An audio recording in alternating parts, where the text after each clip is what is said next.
थोड़ा सा रिकॉर्डिंग में उसमें एक बार देख लेना, ठीक है? नहीं आएगा समझ में बता दूंगा, क्योंकि देखो बहुत सारे ना मैथमेटिकल पार्ट बार बार हो चुके, बीच बीच में मैं बैकअप लूंगा लेकिन इमीडिएटली थोड़ा सा पॉसिबल नहीं, ठीक है? ओके सो हाँ, तो लास्ट कुछ क्लासेस में जो हमने पढ़ा है और इम्पोर्टेंट आज जो मैं न्यूमेरिकल करवाने वाला हूँ पिछली क्लासेस के कंसेप्ट पे बेस्ड, वो थोड़ा सा एक बार देख लो। दो कंसेप्ट, पहला तो जिसपे हमने पिछले बार न्यूमेरिकल ऑलरेडी किया था, वेक्टर ए वेक्टर बी, इन दोनों का जो रिजल्टेंट बनेगा by triangle law of addition से वेक्टर आर, उसका मैग्नीट्यूड और डायरेक्शन क्या होगा, इसके एक आध न्यूमेरिकल देख लेंगे बीच में आ जाएगा तो। और फिर उसके बाद डिस्प्लेसमेंट, वेलोसिटी और एक्सेलरेशन पे बेस्ड न्यूमेरिकल्स। हाँ, तो इसके जो रिजल्टेंट बनेगा इस केस में, अगर मान लो दो वेक्टर्स है, वेक्टर ए और वेक्टर बी, दोनों के बीच में एंगल बन रहा है थीटा, तो रिजल्टेंट वेक्टर के मैग्नीट्यूड का फॉर्मूला पिछले क्लास में पढ़ा था, क्या था बताओ एक बार रिकॉल करके? Under root A square plus B square plus 2ab cos theta, ठीक है? यहाँ थीटा दोनों वेक्टर के बीच का एंगल है, ठीक है? और अगर आपको रिजल्टेंट का डायरेक्शन निकालना है, जिसको अगर मान लो हम अल्फा से डिनोट करते हैं, उसको अगर मान लो हम अल्फा से डिनोट करते हैं, तो ये वाली वैल्यू क्या होगी? Tan alpha is equals to क्या था? B sine theta upon A plus B cos theta, ठीक है? यहां पर अगर दोनों वेक्टर्स एक दूसरे के परपेंडिकुलर होंगे तो रिजल्टेंट क्या बन जाएगा? रिजल्टेंट का मैग्नीट्यूड क्या हो जाएगा? Root over A square plus B square, clear? अगर दोनों वेक्टर अपोजिट डायरेक्शन में है, वेक्टर ए और वेक्टर बी, तो रिजल्टेंट का मैग्नीट्यूड क्या होगा प्रियांशी?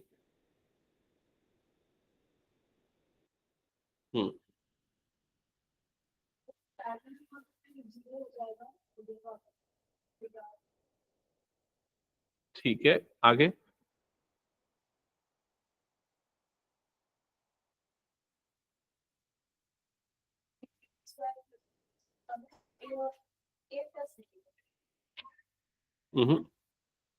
हाँ त्रिषा, क्या होगा बताओ उस केस में? नहीं समझ पाए? हाँ, वैभवी क्या होगा बताओ, अगर दोनों वेक्टर अपोजिट डायरेक्शन में है तो? अपोजिट डायरेक्शन में मतलब एक वेक्टर यहां पर है वेक्टर ए, दूसरा वेक्टर यहां पर है वेक्टर बी, तो उसके रिजल्टेंट का मैग्नीट्यूड क्या होगा? कितने बच्चों को ये पता है श्योर शॉट, वो हाथ उठा दो बस, ताकि मैं समझ जाऊं। एक और दो बस? हाँ, 1/3 A B, vector A B, और कोई? हाँ, मतलब ये क्या कर रहे हो तुम लोग, मुझे ये समझ में नहीं आ रहा है, क्यों ये चीज बार बार हमें पढ़नी पड़ रही है दोबारा से? अगर दोनों वेक्टर अपोजिट डायरेक्शन में है तो दोनों के बीच का एंगल कितना बनेगा? 180 डिग्री। और cos 180 डिग्री की वैल्यू कितनी होती है? -1।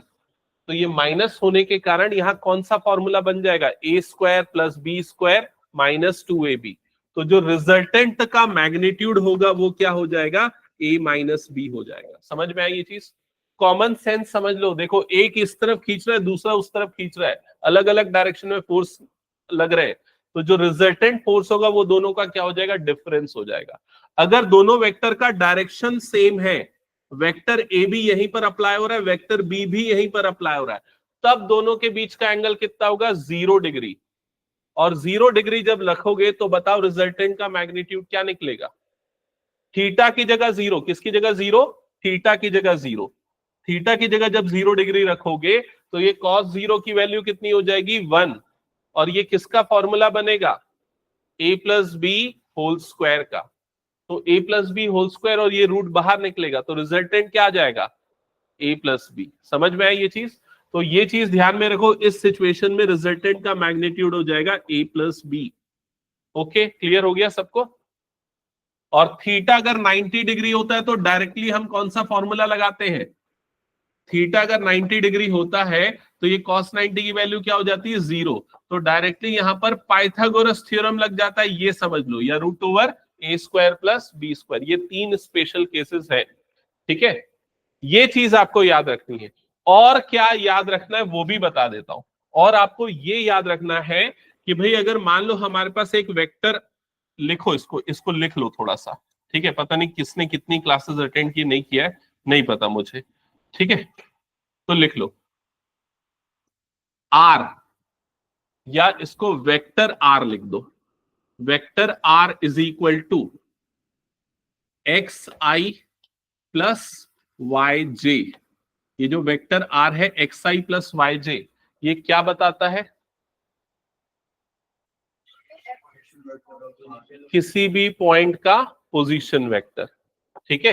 तो मान लेते हैं अगर हमारे पास यहां पर कोई एक पॉइंट P है जिसका कोऑर्डिनेट x, y है, तो वेक्टर r का मतलब ये होता है, उस पॉइंट का क्या हो गया? पोजीशन वेक्टर हो गया। क्लियर हो गया ये चीज? इसको कई बार हम ऐसे भी डिनोट करते हैं, r ऑफ t, सिंपली वेक्टर r ऑफ t, ये भी लिख सकते हो वेक्टर r ऑफ t, ठीक है। इसका क्या मतलब हुआ? इन दोनों में फर्क क्या है ये बताओ तो मुझे। यहां सिर्फ मैंने वेक्टर आर लिखा, यहां मैंने वेक्टर आर ऑफ टी लिखा, इसका मतलब क्या? आर तो पोजीशन है, टी का मतलब क्या हुआ कि वो पोजीशन जो है वो टाइम के ऊपर डिपेंड कर रही है, पोजीशन टाइम के हिसाब से चेंज हो रही है। समझ में आई ये चीज? तो पोजीशन अगर चेंज हो रही है मतलब उसका एक्स कोऑर्डिनेट चेंज हो रहा होगा और उसका वाई कोऑर्डिनेट चेंज हो रहा होगा। तो इसको हम किससे डिनोट करेंगे? X of T I plus y of T J. ये क्लियर हो गया सबको? तो ये position vector of a point, और ये उसका x कोऑर्डिनेट या x पोजीशन, और ये उसका y एक्सिस का पोजीशन जो टाइम के हिसाब से चेंज हो रहा है। अगर मान लो इसको हमने x r of zero, x of zero, i of zero, x of zero i plus y of zero k, अगर ऐसा j ऐसा लिखा तो इसका क्या मतलब हुआ? इसका मतलब ये हुआ उसकी इनिशियल पोजीशन, उस पॉइंट की इनिशियल पोजीशन। इनिशियल पोजीशन हम कब लेते? जब भी टी की वैल्यू क्या होती है? जीरो। तो ये चीज लिखते चलो ताकि ध्यान में रहे, T is equal to zero. तो ये जो वेक्टर आर ऑफ जीरो है वो उस पॉइंट की इनिशियल पोजीशन को बताता है, पॉइंट्स इनिशियल पोजीशन।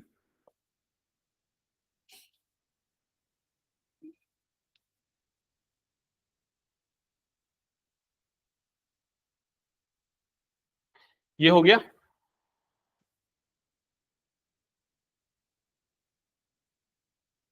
अब आते हैं ये इस चीज पे कि भाई पोजीशन का जो चेंज है with respect to time, position का change with respect to time, position upon time क्या होगा? पोजीशन का चेंज अपॉन टाइम क्या होगा?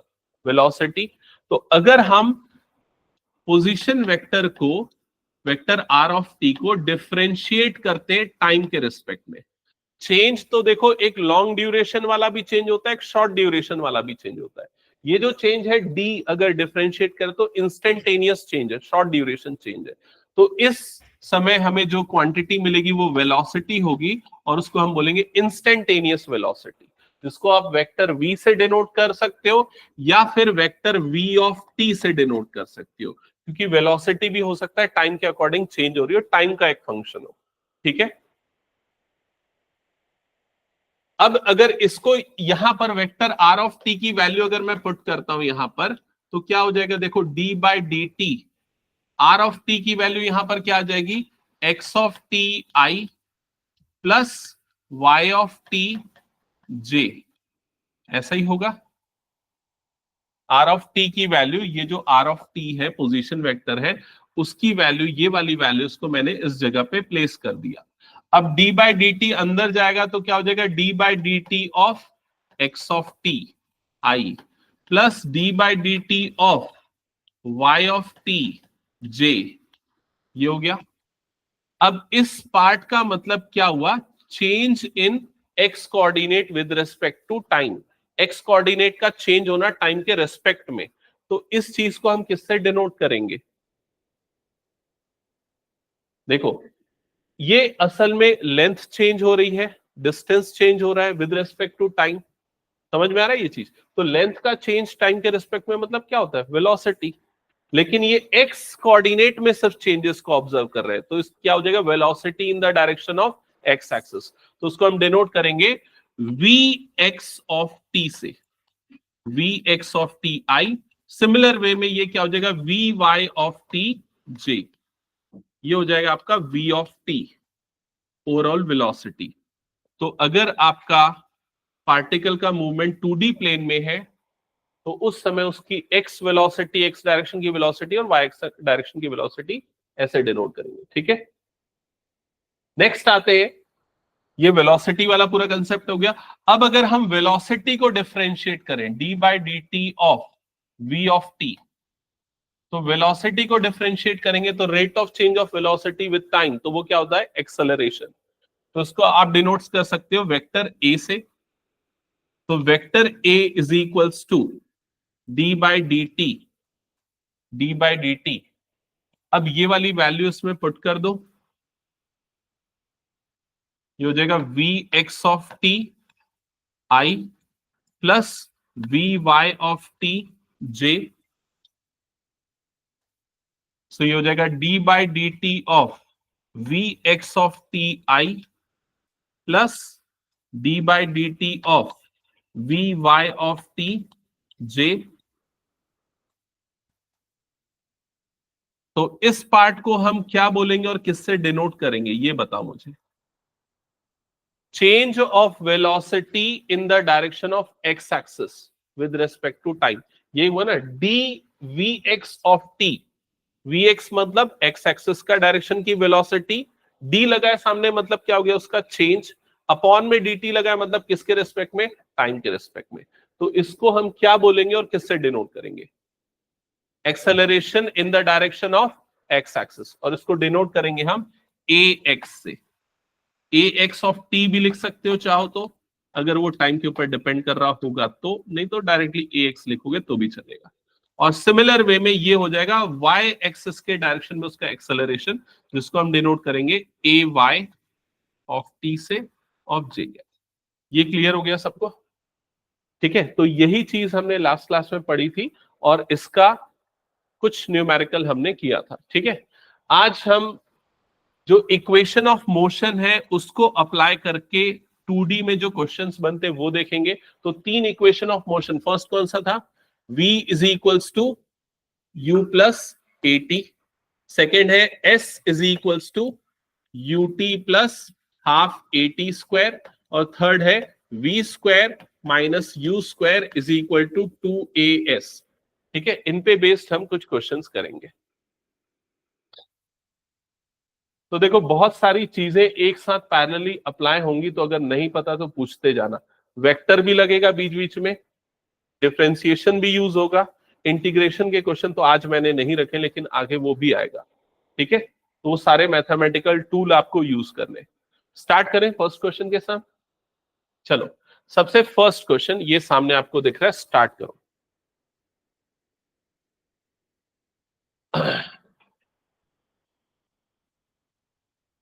A boat is moving with a velocity this with respect to ground. The water in a river is moving with a velocity this with respect to ground. What is the relative velocity of the boat with respect to river?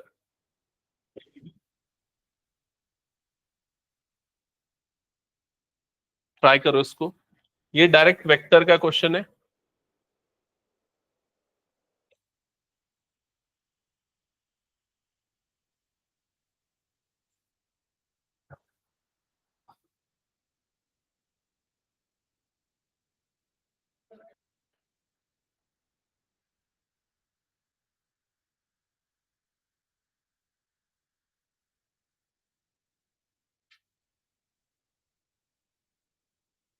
किसी का आया answer?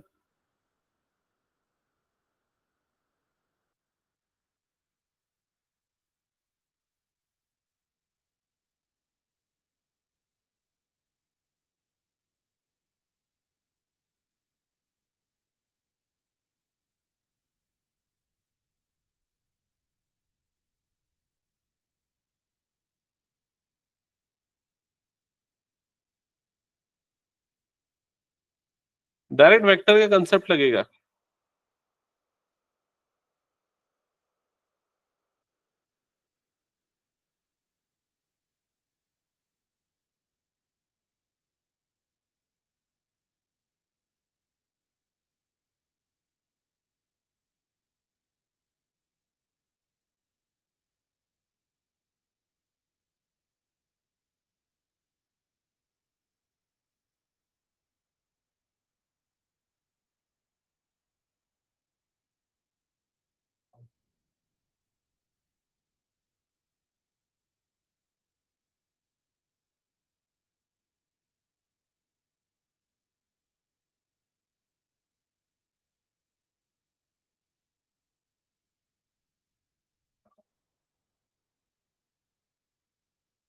किसी का आया? नहीं बना? हाँ बताओ क्या है? 6i+8j। ओके, और किसी का सेम आया? ओके, और बाकी लोगों को नहीं आया क्या? क्या लिखा है देखो यहाँ पर, ये एक बोट है जो यहाँ पर इस तरीके से समझो, ये इसको हम प्रॉपरली एकदम वेक्टर अलजेब्रा देख के करते हैं। मान लो इस वेलोसिटी से मूव कर रहा है, तो एक वेक्टर है, अगर मैं इसको एक पॉइंट वेक्टर पॉइंट लू 3i+4j, मान लो ये वाला एक वेक्टर हो गया जो बोट की वेलोसिटी को रिप्रेजेंट कर रहा है। वी बी ले लेते हैं, मान लो बोट की वेलोसिटी वी बी। तो आपको वी बी की वैल्यू गिवन है, वो कितनी गिवन है? 3i+4j, 3i+4j। और दूसरा आपको क्या गिवन है? Water in the river is moving with the velocity of this with respect to the ground. दोनों ग्राउंड के रिस्पेक्ट में, मतलब ये बताने की कोशिश कर रहा है कि 2D, वो ग्राउंड से कंफ्यूज तो नहीं हो रहा ना। ग्राउंड का मतलब है 2 डायमेंशनल मूवमेंट है, ये बता रहा है। ठीक है, तो ये मान लो ये वाला वेक्टर हो गया कुछ इस तरीके से, या इधर पे ही ले लेता हूं फिलहाल के लिए मैं। ये हो गया -3i-4j। ठीक है, अब आपको क्या निकालना है? अब आपको ये बताना है कि what is the relative velocity of the boat. तो आपको यहां पर v w दे दिया, और आपको इसका रिजल्टेंट निकालना है। रिजल्टेंट उसका क्या हो जाएगा? Relative velocity. तो क्या करना पड़ेगा? दोनों उसको, नहीं एक मिनट सॉरी, दोनों का डायरेक्शन इसमें अलग जा रहा है ना, अपोजिट। ये दोनों का पोजीशन वेक्टर गिवन है ना, सॉरी दोनों का क्या गिवन है यहाँ पर? पोजीशन वेक्टर है। ये वाले पॉइंट पे इस पे देखा जाए तो इसका पोजीशन वेक्टर हो गया, और ये वाला इसको ए मान लो, ये वाले पॉइंट को ए मान लो, और ये वाले पॉइंट को क्या मान लो? बी मान लो। तो ए का जो पोजीशन वेक्टर है ना, उसको वेक्टर ओ ए से डिनोट कर दो, और जो बी का पोजीशन वेक्टर है उसको किससे डिनोट कर दो? वेक्टर ओ बी से डिनोट कर दो। हाँ, तो वेलोसिटी भी तो वेक्टर ही है ना, एक तरीके से पोजीशन वेक्टर ही उस पॉइंट का। ठीक है, और ये वाला जो पार्ट हो गया ये क्या हो जाएगा? -3i-4j। ठीक है, अब आपको क्या निकालना है? रिलेटिव मोशन निकालना है। मतलब आपको क्या निकालना है? रिलेटिव वेलोसिटी मतलब क्या निकालना है? वेक्टर ए बी निकालना है। तो वेक्टर ए बी निकालने के लिए क्या करोगे? Position vector of B minus position vector of A. तो पोजीशन वेक्टर ऑफ बी मतलब क्या आ जाएगा? ये वाला पार्ट आ जाएगा -3i-4j, माइनस ये वाला पार्ट आ जाएगा 3i+4j। तो कितना आ जाएगा ये? -6i-8j। ठीक है, अगर आप वेक्टर ए बी ले रहे हो तो, अगर वेक्टर बी ए ले लोगे तो क्या आ जाएगा? 6i+8j। दोनों आंसर इसका करेक्ट होगा। ठीक है, तुम लोगों का क्या आया था? 6i+8j। ठीक है, अगर आपको ये पूछता है कि मैग्नीट्यूड ऑफ रिलेटिव वेलोसिटी क्या होगा, इस क्वेश्चन में अगर फर्दर ये पूछता है कि मैग्नीट्यूड ऑफ रिलेटिव वेलोसिटी क्या होगा, तो आपको क्या निकालना है? इस वेक्टर का magnitude.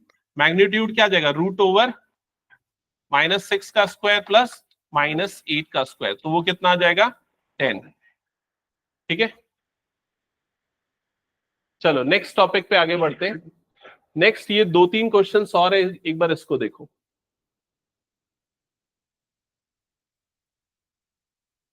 Rain is falling with a velocity rain is falling vertically with a speed of 30 meter per second.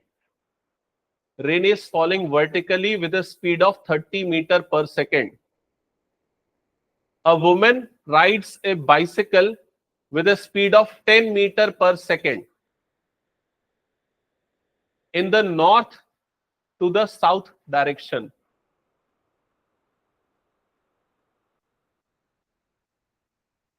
A speed with a speed of, क्या लिखा है? Woman rides a bicycle with a speed of 10 meter per second in the north to south direction. What is the relative velocity of the rain with respect to woman? What is the direction in which she should hold her umbrella to protect herself from the rain? तो क्या ये situation समझ पा रहे हो? देखो, मान लेते हैं ये वर्टिकली ये रेनफॉल हो रहा है, और इसकी वेलोसिटी आपको गिवन है, कितनी गिवन है? 30 मीटर पर सेकेंड, ये उसकी वेलोसिटी है। ठीक है, जो वुमेन है उसका जो मोशन है वो कौन से डायरेक्शन में है, नॉर्थ टू साउथ। तो मान लेते ये नॉर्थ डायरेक्शन है और ये कौन सा साउथ है, तो उसका मोशन कौन सा है, नॉर्थ टू साउथ, मतलब बोर्ड से बाहर की तरफ आ रहा है। क्लियर हो गया ये चीज। अब जो उसका मोशन है उसकी वेलोसिटी आपको गिवन है। इसको अगर मैं 3D में बनाना चाहूं तो ये कुछ ऐसा है, दोनों परपेंडिकुलर है और इसकी वेलोसिटी है 10 मीटर पर सेकेंड। अब बोल रहा है what is the relative velocity of the rain with respect to the women. तो रिलेटिव वेलोसिटी ऑफ रेन क्या होगा ये आपको फाइंड आउट करना है। देखो, अगर आपने कई बार ये फेस किया होगा, जब आप साइकिल या बाइक चला रहे, बारिश गिरती है तो कई बार आपके सामने वो बारिश का पानी आता है, आंख में आता है, और कई बार पीछे की तरफ आता है, दो अलग अलग सिचुएशन में। अभी ये जो सिचुएशन है उस सिचुएशन में, अच्छा उसकी स्पीड भी, रिलेटिव स्पीड हमें अलग अलग फील होगी दोनों सिचुएशन। यहां पर रिलेटिव वेलोसिटी आपकी क्या होगी आपको वो बताना है। ठीक है, तो यहां कौन सा कंसेप्ट अप्लाई होगा, यहां पर दो वेक्टर्स हो गए। अगर मैं दोनों वेक्टर्स को अगर 3D में आप देख रहे हो तो थोड़ा सा मुश्किल जाएगा, मैं इसको 2D में बनाता हूं। एक वेक्टर इस तरीके का हो गया, मान लो ये 30 मीटर पर सेकेंड उसका मैग्नीट्यूड हो गया। ठीक है, 30 मीटर पर सेकेंड उसका मैग्नीट्यूड हो गया। दूसरा वेक्टर ये वाला हो गया, मान लेते हैं, जिसका मैग्नीट्यूड कितना है, 10 मीटर पर सेकेंड। दोनों के बीच का एंगल कितना बन रहा है यहां पर, 90 डिग्री। क्लियर हो गया ये चीज। अब जो इसका रिजल्टेंट होगा वो रिजल्टेंट कैसे बनेगा, वो रिजल्टेंट ऐसा कुछ बनेगा, ट्राइंगल लॉ ऑफ एडिशन से। क्लियर हो गया ये चीज। तो ये जो रिजल्टेंट होगा ये उसकी रिलेटिव वेलोसिटी हो गई। अब आपको यही चीज रिजल्टेंट का क्या निकालना है, यहां पर मैग्नीट्यूड निकालना है। तो रिजल्टेंट का मैग्नीट्यूड निकालने के लिए कौन सा फॉर्मूला यूज करोगे, जो अभी यहां पर पढ़ रहे थे, R is equal to root over A square plus B square plus 2ab cos theta था। तो वहां पर कॉस थीटा की वैल्यू क्या हो जाएगी, 0। डायरेक्टली ए स्क्वायर प्लस क्या अप्लाई हो जाएगा, B square. So R is equal to क्या आ जाएगा, root over 30 square plus 10 square. तो यह आ जाएगा रूट ओवर 900 प्लस 100। तो आर की वैल्यू कितनी आ जाएगी यहां पर, रूट ओवर 1000, जिसको आप लिख सकते हो 10√10 मीटर पर सेकेंड। ये रिलेटिव वेलोसिटी का मैग्नीट्यूड हो जाएगा। अब रिलेटिव वेलोसिटी का डायरेक्शन क्या होगा, रिलेटिव वेलोसिटी का डायरेक्शन मतलब ये वाला एंगल क्या बनेगा, अल्फा की वैल्यू क्या होगी। तो अल्फा के लिए आप कौन सा फॉर्मूला लगाओगे, tan alpha is equal to क्या था, B sine theta divided by A plus B cos theta. तो यहां पर थीटा की वैल्यू 0 पुट कर दो, ए और बी की जो वैल्यूज गिवन है वो रख दो। ये हो जाएगी आपकी ए की वैल्यू और ये हो जाएगी बी की वैल्यू। तो कितना आ जाएगा, ये 10 into sine 90 divided by A that is 30 plus B into cos 90। तो न्यूमरेटर हो जाएगा 10, डिनोमिनेटर हो जाएगा 30। तो यहां पर मिल जाएगा 1/3 10 अल्फा की value. So alpha is equal to क्या मिल जाएगा, tan इनवर्स 1/3। तो ये हो जाएगा उसकी रिलेटिव वेलोसिटी का डायरेक्शन और ये आ गया उसका मैग्नीट्यूड। क्लियर हो गया क्या करना था क्वेश्चन में। नेक्स्ट क्वेश्चन भी सिमिलर टाइप का, एक बार ट्राई करो उसको।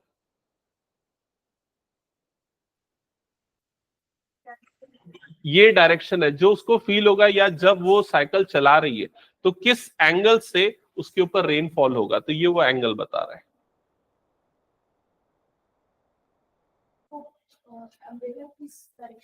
हाँ, ये यही वाला डायरेक्शन होगा जिस डायरेक्शन में उसको अम्ब्रेला होल्ड करना है। एक ऐसा ही टाइप का क्वेश्चन वो वाटर का एक और था, एनसीईआरटी में ही है शायद वो क्वेश्चन, रेनफॉल वाला। वो किया है क्या हमने पहले कभी। क्वेश्चन नंबर 1 ट्राई करो इसको। A train is moving with a velocity of 30 kilometre per hour due east. East के डायरेक्शन में उसकी वेलोसिटी गिवन है। Car is moving with a velocity of 40 kilometre per hour due north. Car north के direction में travel कर रही है। What is the velocity of car appears to a passenger in train. हो गया।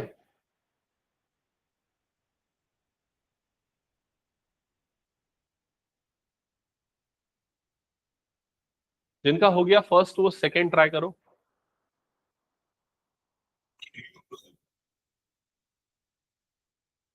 देखो क्वेश्चन नंबर 1 भी सिमिलर टाइप का है। यहाँ पर ट्रेन जो है वो मूव कर रही है इस वेलोसिटी से, कौन से डायरेक्शन में, ईस्ट के डायरेक्शन में। तो ये हो गया ईस्ट का डायरेक्शन। यहाँ पर इसकी वेलोसिटी आपको गिवन है 30 kilometre per our. Car is moving with velocity of 40 kilometre per hour due north. Car जो है 40 किलोमीटर पर आवर की वेलोसिटी से नॉर्थ के डायरेक्शन में मूव कर रही है। What is the relative velocity of car as appears to passenger? तो पैसेंजर के लिए जो कार की रिलेटिव वेलोसिटी होगी वो क्या होगी, मतलब आपको ये वाली velocity, relative velocity find out करनी है। तो उसमें आपको उसका मैग्नीट्यूड और डायरेक्शन दोनों निकालना है, जैसा हमने पिछले क्वेश्चन में किया था same. So magnitude of relative velocity R is equal to, formula same apply होगा, A square plus B square plus 2ab cos theta. Theta की वैल्यू यहां पर 90 डिग्री आ जाएगी।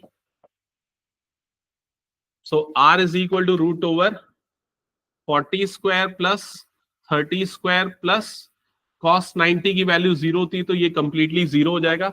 So R is equal to root over 1600 plus 900। So R is equal to root over 2500। So R is equal to कितना आ रहा है ये, 50 किलोमीटर पर आवर। ये हो गया उसकी रिलेटिव वेलोसिटी का मैग्नीट्यूड। डायरेक्शन क्या आ रहा है,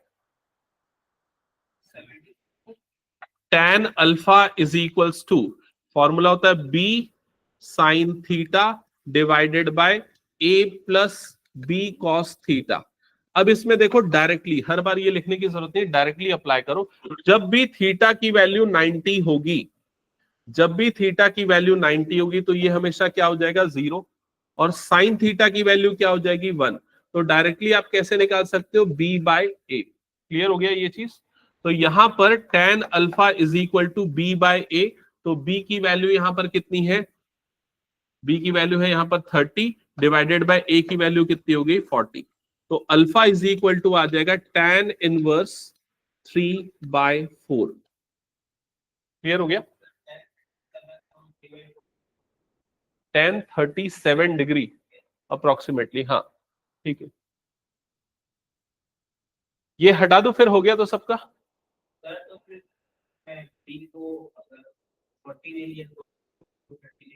नहीं तो उसमें ना ये चीज मेंशन किया है, क्या मेंशन किया उसमें, what is the relative velocity appears to a passenger in the train. तो वो जो पैसेंजर है वो किस पे, ट्रेन पे। तो जो ट्रेन पे है पर्सन, उस वाले पार्ट को ए लेना है, क्योंकि उसके रेस्पेक्ट में हम दे रहे हैं। अगर ये बोला होता कि what is the relative velocity when a passenger is in car, तो उस वाले पार्ट को ए लेते हैं। ठीक है, क्वेश्चन नंबर 2 ट्राई करो इसको।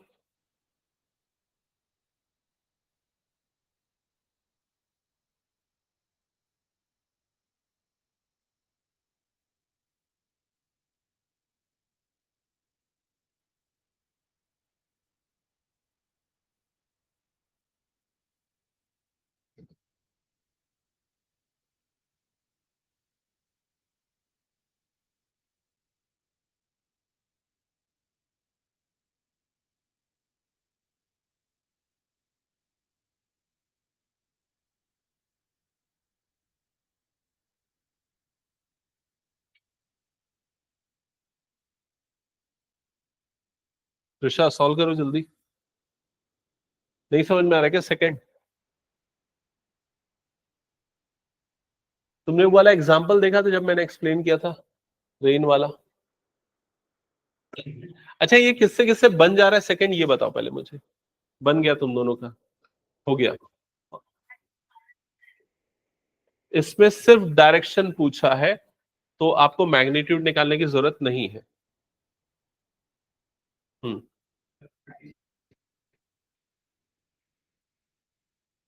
37 मैग्नीट्यूड, डायरेक्शन पूछा है उसमें। देखो पहले ना इस पूरे प्रोसेस को तुम लोग इमेजिन करो, ये जब तक वो नहीं करोगे तो ये चीज समझ नहीं आएगा। यहां पर लिखा है रेन इज फॉलिंग वर्टिकली, तो रेन जो है वर्टिकली फॉल कर रही है। ठीक है, जो पर्सन है वो साइकिल राइड कर रहा है, वो कौन से डायरेक्शन में जा रहा है, ईस्ट से वेस्ट के डायरेक्शन में। तो मान लो ये वर्टिकली रेनफॉल हो रहा है, पर्सन जो है ईस्ट से वेस्ट के डायरेक्शन में जा रहा है। अब रेनफॉल और पर्सन के बीच में जो एंगल बन रहा है वो एंगल क्या है, 90 डिग्री बन रहा है। तो रेनफॉल की वेलोसिटी उसको मैं इस तरीके से देख लेता हूं, मान लो ये हो गया 35 metre per second downward direction, है ना। और जो पर्सन है वो कहां से कहां जा रहा है, ईस्ट से वेस्ट। तो ये ईस्ट से वेस्ट जा रहा है, किस वेलोसिटी से जा रहा है, 12 मीटर पर सेकेंड के इस वेलोसिटी से जा रहा है। क्लियर हो गया ये चीज। अब आपको क्या बोल रहा है क्वेश्चन में, what is the direction in which she should hold her umbrella, उसको अपना अम्ब्रेला किस डायरेक्शन में होल्ड करना चाहिए। ठीक है, तो अब आपको ना ये वाला एंगल निकालना है, ये एंगल अल्फा की वैल्यू। क्लियर हो गया ये चीज। तो यहां पर अगर आप सीधे सीधे देखोगे ये वाला एंगल कितना बन रहा है, 90 डिग्री बन रहा है। ठीक है, अगर आप इसमें पूरा वेक्टर का कंसेप्ट नहीं भी लगा रहे हो, सिर्फ ये एंगल आइडेंटिफाई करके ये एंगल अल्फा निकालने की कोशिश करना है, तो क्या फॉर्मूला लगेगा, tan theta is equals to perpendicular upon base.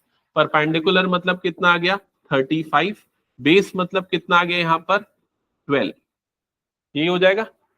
तो tan अल्फा की वैल्यू कितनी आ जाएगी यहां पर 3, अप्रोक्सीमेटली 3 के आसपास आएगा अगर डिवाइड करोगे। ठीक है, या अल्फा की वैल्यू यहां पर क्या आएगी, अगर डायरेक्टली ऐसे रहने दो तो tan इनवर्स 35/12 ये आएगा अप्रोक्सीमेटली। क्लियर हुआ ये चीज। ठीक है, क्या ये हटा दो, हो गया तो सभी का। चलो नेक्स्ट क्वेश्चन देखते हैं। हाँ, नेक्स्ट क्वेश्चन सॉल्व करने के पहले ना देखो, आपको डेरिवेटिव का थोड़ा बहुत कंसेप्ट मैं रिवाइज कराता हूं फॉर ट्रिग्नोमेट्रिक फंक्शन, क्योंकि ट्रिग्नोमेट्रिक फंक्शन पे बेस्ड डेरिवेटिव वाले कई क्वेश्चन अप्लाई होंगे। तो ये याद है कि नहीं, D by D T of sine T, या पढ़ा है कि नहीं, मुझे याद नहीं आ रहा मैंने बताया कि नहीं, बताया साइन टी का डेरिवेटिव क्या होता है, cos T. D by D T of cos T, जिसको नहीं पता इसको लिखते चलो ना, D by D T of cos T ये क्या होता है, माइनस साइन टी। ठीक है, और D by D T of ten T ये क्या होता है, ये याद नहीं है, नहीं, ये होता है सेक स्क्वायर टी। ये 3 डेरिवेटिव के फॉर्मूले नोट करो, इस पे बेस्ड कुछ क्वेश्चन करेंगे हम for displacement and velocity and acceleration, ये तीनों का। ठीक है,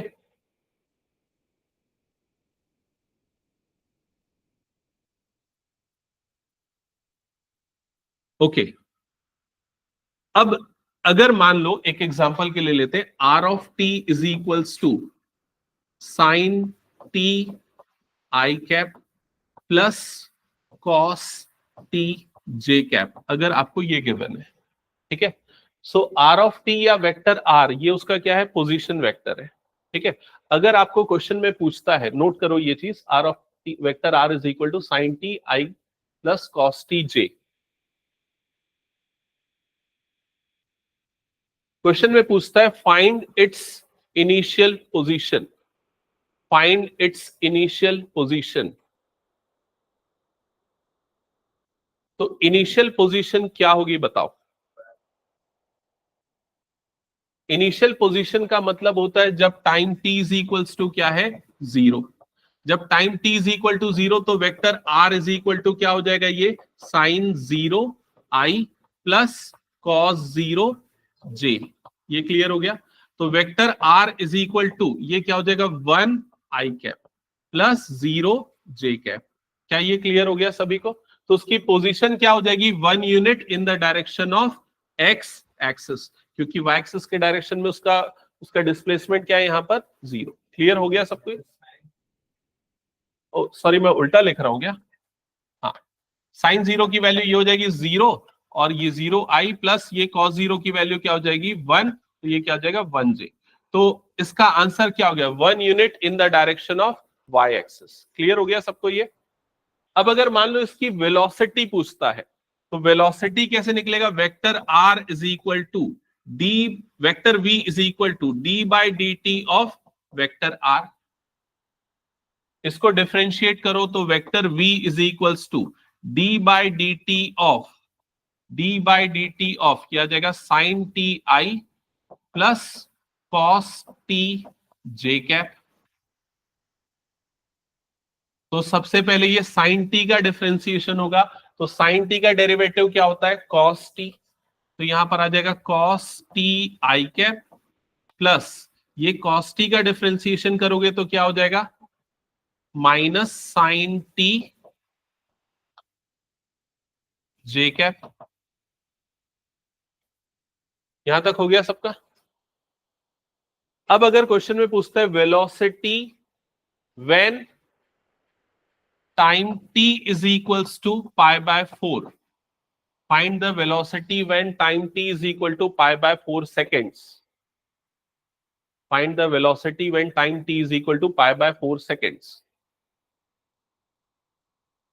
तो v is equals to ये क्या हो जाएगा, cos pi by 4 i plus ये माइनस हो गया है ना, minus sine pi by 4 j। तो velocity v is equal to cos pi by 4 की वैल्यू कितनी होती है, 1/√2। तो यहां पर आ जाएगा 1/√2 i माइनस 1/√2 j। हो गया ये। फर्दर अगर क्वेश्चन में पूछता है what is the magnitude of velocity when t is equals to pi by 4, तो magnitude of velocity when t is equal to pi by 4 मतलब आपको क्या करना पड़ेगा, जो वेक्टर v है उसका क्या निकालना है, मैग्नीट्यूड। मैग्नीट्यूड निकालने के लिए क्या करेंगे, रूट ओवर ये वाले टर्म का स्क्वायर प्लस ये वाले टर्म का स्क्वायर, तो ये हो जाएगा 1/√2 का होल स्क्वायर प्लस माइनस 1/√2 का होल स्क्वायर। तो ये आ जाएगा root over 1/2 plus 1/2 root over 1, तो इसका मैग्नीट्यूड कितना आ जाएगा, 1। क्या ये क्लियर हो गया सभी को। अगर क्वेश्चन में पूछता है what is the direction of, what is the resultant direction of velocity, अभी ये यहां पर अगर वेलोसिटी देखोगे तो एक्स एक्सिस के डायरेक्शन में कितना है उसका 1/√2, वाई एक्सिस के डायरेक्शन में कितना है माइनस 1/√2। रिजल्टेंट डायरेक्शन क्या होगा, तो रिजल्टेंट डायरेक्शन निकालने के लिए tan, जो अभी हमने फॉर्मूला यूज किया था ना, tan alpha is equal to क्या था ये b बाय ए। तो यहां पर b की जगह पे क्या आ जाएगा, माइनस 1/√2। ए की जगह पे क्या आ जाएगा, ये आई कैप वाला कंपोनेंट जो कितना हो जाएगा 1/√2। तो इसकी वैल्यू कितनी आ जाएगी, -1। tan अल्फा की वैल्यू -1। अब tan अल्फा -1 कौन से एंगल पे आता है पता है ये, नहीं। tan अल्फा की वैल्यू 1 कब होती है, कौन से एंगल पे होती है, 45 डिग्री पे। और 10 कौन कौन से क्वाड्रेंट में पॉजिटिव होता है, फर्स्ट क्वाड्रेंट और थर्ड क्वाड्रेंट। और यहाँ tan अल्फा की वैल्यू आपको क्या मिल रही है, नेगेटिव। तो अल्फा की वैल्यू कौन से क्वाड्रेंट में आएगी, थर्ड क्वाड्रेंट या फिर फोर्थ क्वाड्रेंट। ठीक है, तो अगर थर्ड क्वाड्रेंट वाली वैल्यू लोगे तो वो कितनी आएगी, देखो ये एंगल टोटल कितना बनेगा 45 डिग्री और ये वाला एंगल कितना हो गया 90 डिग्री। तो एंगल इसका कितना आ जाएगा 135 डिग्री। क्लियर हो गया ये चीज। ठीक है, व्हाट इज द एक्सेलरेशन, अगर क्वेश्चन में पूछता है एक्सेलरेशन तो क्या करोगे, वेलोसिटी का ये वाला जो टर्म आया ना उसको दोबारा डिफरेंशिएट करोगे तो क्या मिल जाएगा, एक्सेलरेशन। ठीक है, तो आप ये 3 फॉर्मूले और ये जो मैंने कंसेप्ट बताया इसको ध्यान में रखो। इस पे बेस्ड एक और क्वेश्चन दे रहा हूं, उसको सॉल्व करना है। सॉल्व करना, the position of A particle is given by, the position of a particle is given by r of t is equals to 3 sin t I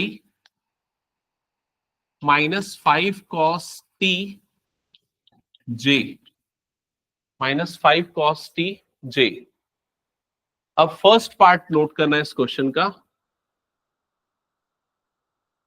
find its position, find its position at t is equals to 0, t is equals to pi by 6, t is equal to pi by 4 and t is equal to pi by 2। Second, find its velocity and magnitude of velocity, and magnitude of velocity at ये सारे points पे, इन सारे points पे 0 पे, π/6 पे, π/4 पे and π/2 पे. Then third, its acceleration. Find its acceleration at all these points. Calculate करो.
तो t इज इक्वल टू 0 पे पोजीशन क्या आ रही है इसकी?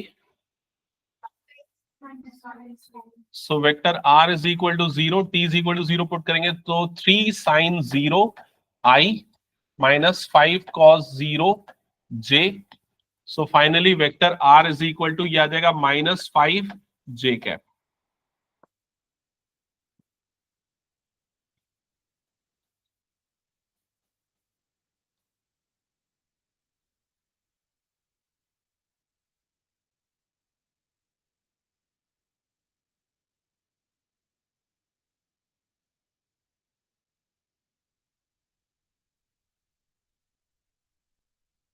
साइन 0 की वैल्यू 0 होती है, cos 0 की वैल्यू 1 पुट कर दो. ऋषा सॉल्व करो जल्दी.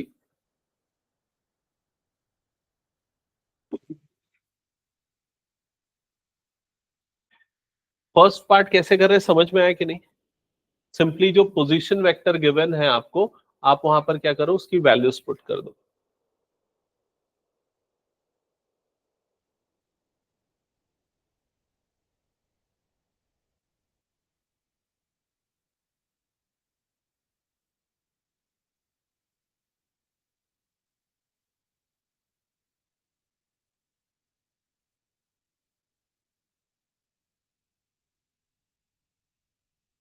π/4 मतलब 45 डिग्री.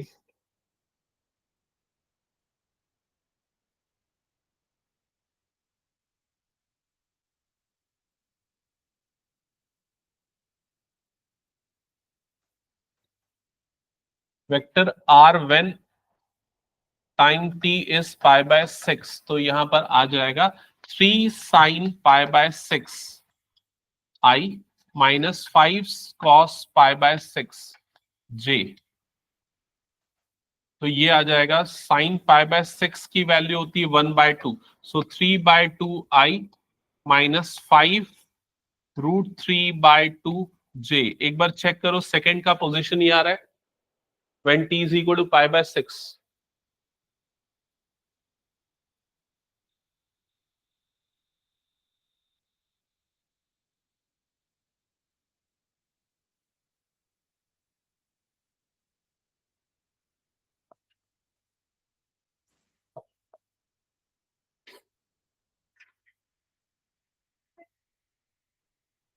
वेलोसिटी एक्सेलरेशन पूरा हो गया.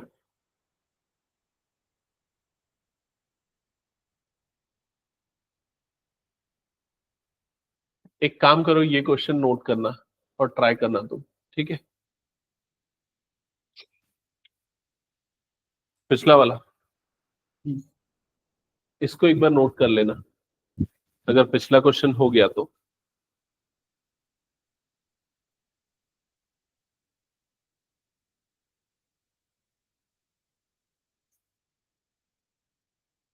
वेक्टर r गिवन है, कैलकुलेट करना है acceleration at t is equal to π/4.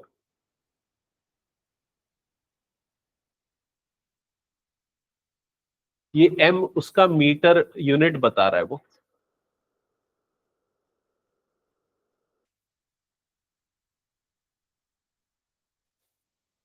ठीक है, हटा दो।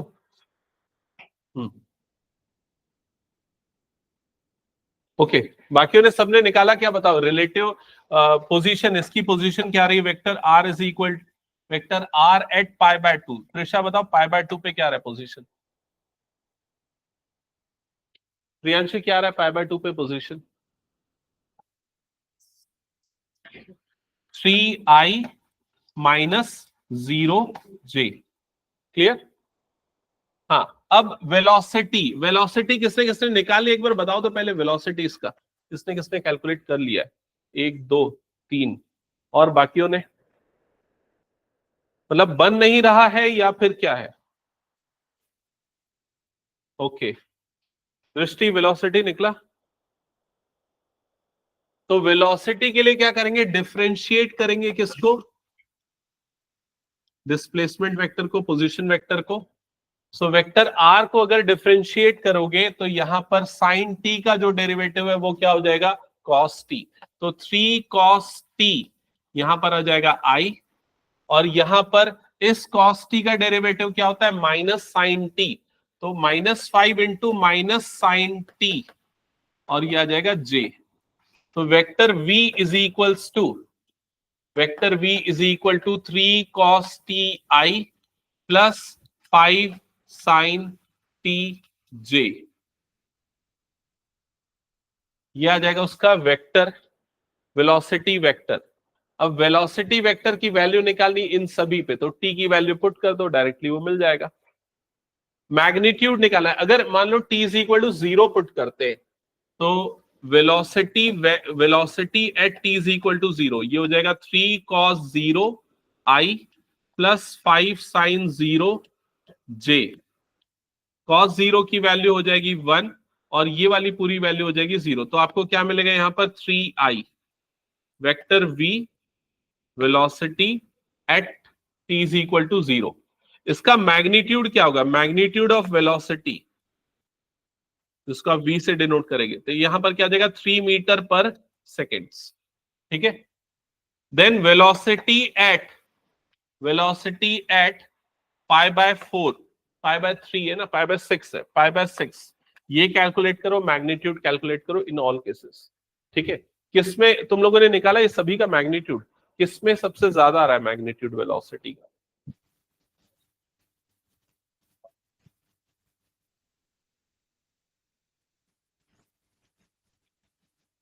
Magnitude v of t and magnitude of velocity.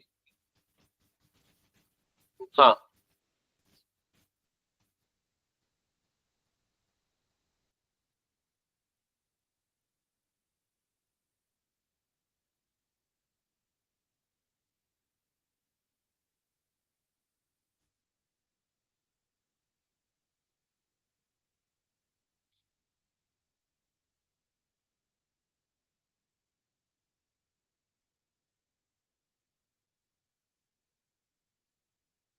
ये क्या लिखा, 30 क्यों लिखा ये, अच्छा डिग्री में मेंशन कर रहे हो, ओके।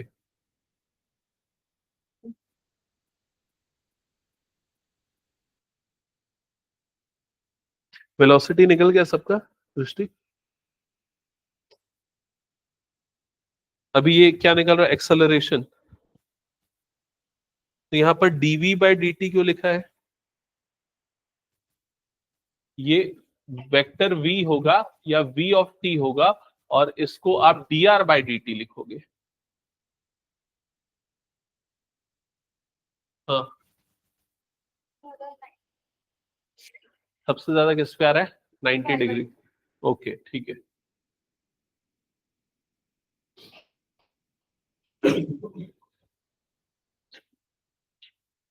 पिछला क्वेश्चन बनाया जो मैंने एक और दिया था,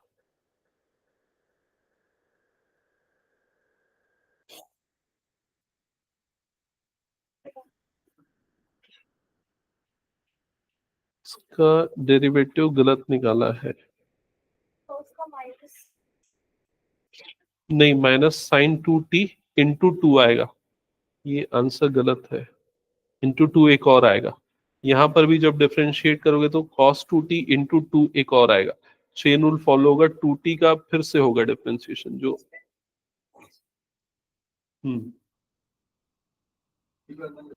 हाँ 2t का भी होगा उसमें। चेन रूल तुम लोगों को पढ़ाया था ना मैंने। हाँ भूल गए क्या?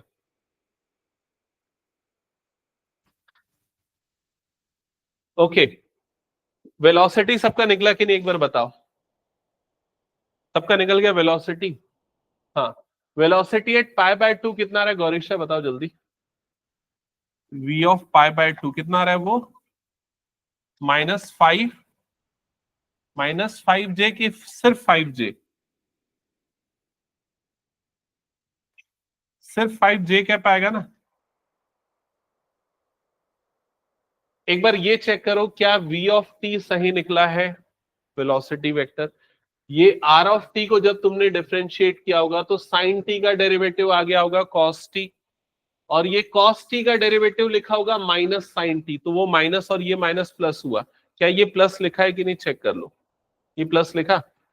फिर उसके बाद ये सारी वैल्यूज पुट की, तो जब यहां पर पाई बाय 2 पुट करोगे तो cos पाई बाय 2 की वैल्यू क्या हो जाएगी 0, और साइन पाई बाय 2 की वैल्यू क्या होगी 1, और इसके सामने पॉजिटिव साइन है तो +5j। ये आ रहा है कि नहीं चेक करो। हिमांशु ये आया क्या? अच्छा ये बता v ऑफ t आया कि नहीं सही? हाँ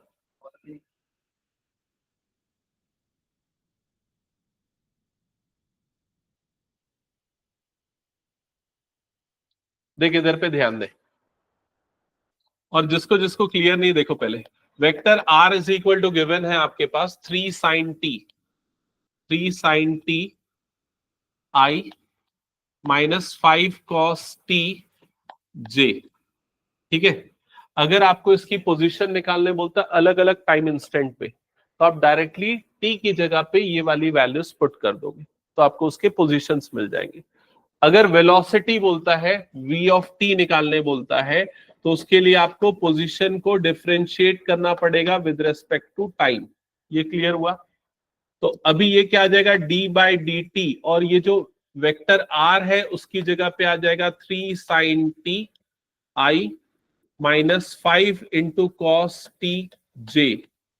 अब जब इसको डिफरेंशिएट करने जाएंगे तो 3 और i ये दोनों कांस्टेंट है, 3i बाहर आ जाएगा, d by D T of यहां पर आ जाएगा साइन t माइनस ये 5 और j कांस्टेंट है वो आ गए बाहर, और यहां पर आ जाएगा d by D T of cos t। Clear हुआ ये चीज?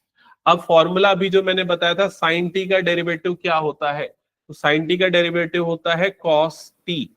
cos t का डेरिवेटिव क्या होता है, तो ये होता है माइनस साइन t। ठीक है, जो फॉर्मूला हमने देखा था तो उसके हिसाब से ये बन जाएगा 3 cos t i, और ये माइनस और ये माइनस क्या हो जाएगा प्लस 5 साइन टी जे। ये आ जाएगा इसका velocity v of t। Clear हो गया ये चीज? अब अगर आपको निकालना है velocity at time t is equal to, मान लो पाई बाय 6 पे निकालना है, ठीक है, तो t की जगह पे पाई बाय 6 डालेंगे। पाई बाय 6 का मतलब है 30 डिग्री, तो यहां पर cos 30 डिग्री की वैल्यू कितनी होती है 1/2, तो यहां पर कितना आ जाएगा, नहीं cos 30 की वैल्यू कितनी होती है √3/2, तो यहां पर आ जाएगा 3 इंटू √3/2 आई कैप। क्या ये समझ में आया? साइन टी, तो टी की जगह पे 30 डिग्री डालेंगे तो साइन 30 की वैल्यू होती है 1/2, तो ये आ जाएगा +5/2 जे कैप। क्या ये निकला? अभी समझ में आया? आया? क्लियर हुआ? अब इसका मैग्नीट्यूड निकालना है, तो उसका मैग्नीट्यूड क्या हो जाएगा v is equal to resultant का जो मैग्नीट्यूड है उसके लिए अंडर रूट आई वाले कंपोनेंट का स्क्वायर प्लस j वाले कंपोनेंट का स्क्वायर, मतलब 3√3/2 का होल स्क्वायर प्लस 5/2 का होल स्क्वायर। तो ये कितना आएगा अगर कैलकुलेट करोगे तो v is equal to √over 3 square is 9, 9 3 कितना हो जाएगा 27/4 प्लस 5 स्क्वायर इज 25/4, तो जो भी आएगा इसकी वैल्यू √ओवर कितना आ जाएगा 25 प्लस 27 कितना हो जाएगा 52/4। तो इसका मैग्नीट्यूड ऑफ वेलोसिटी हो गया when t is equal to π/6। Clear हुआ ये चीज? अब एक्सेलरेशन निकालना है। तो एक्सेलरेशन ए निकालने के लिए क्या करेंगे, वेलोसिटी को डिफरेंशिएट करेंगे, d by D T of we of t. अच्छा, किसने किसने एक्सेलरेशन निकाल लिया है ये बताओ। तुम दोनों का निकल गया है और दृष्टि हो गया है, तुम लोगों ने नहीं निकाला क्या? चैतन्य,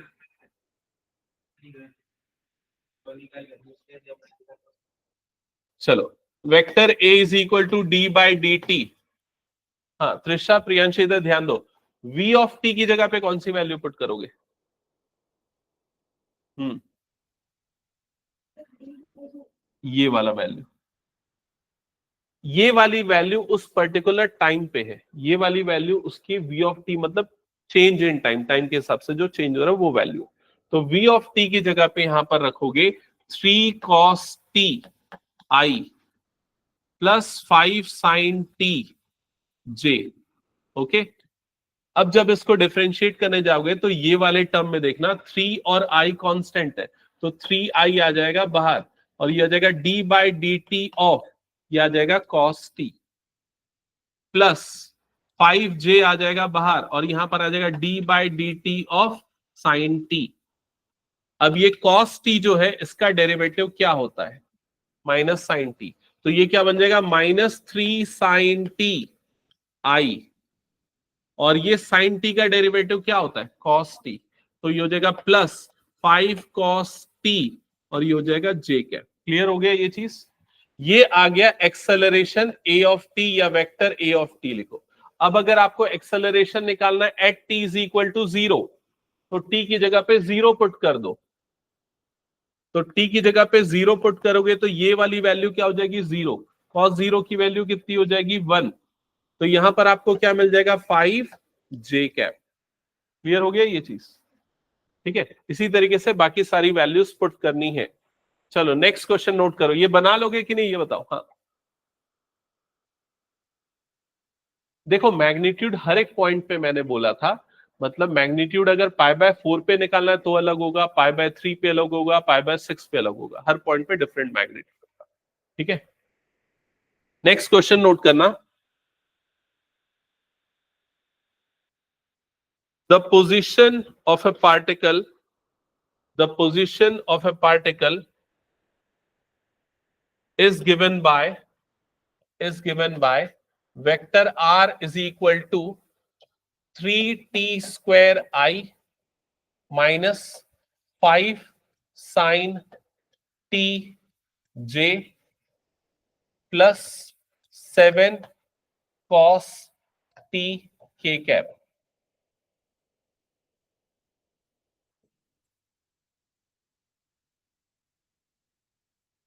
Find its velocity and acceleration, find its velocity and acceleration। तो सिंपल क्वेश्चन दिया मैंने, v of t and a of t, ये दो चीजें आपको निकालनी है, सिंपली डिफरेंशिएट करना और कुछ नहीं।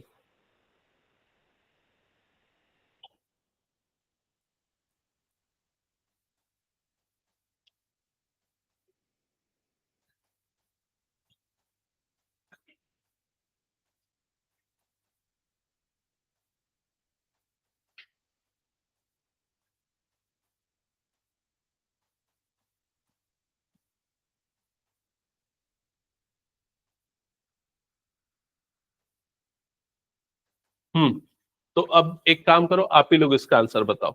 यहां तक की चीज तो क्लियर थी ना, वेलोसिटी निकालने के लिए पोजीशन वेक्टर को डिफरेंशिएट करना है। ओके, अब वैष्णवी बताओ, ये फर्स्ट पार्ट क्या आएगा, 6ti, ठीक है, ये वाला आ जाएगा 6ti के।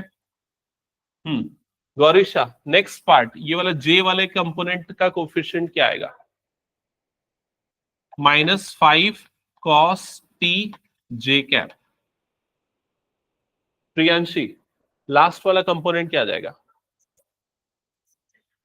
-7 sin t k कैप। ये हो गया इसका velocity vector v of t। अब acceleration vector a of t क्या आएगा, श्री डेरिवेटिव ध्यान है, भीमांशु, हाँ एक्सेलरेशन बताओ, डेरिवेटिव क्या आएगा? वेलोसिटी को डिफरेंशिएट करेंगे तो एक्सेलरेशन मिलेगा d by D T of we of t. हाँ क्या आएगा बताओ?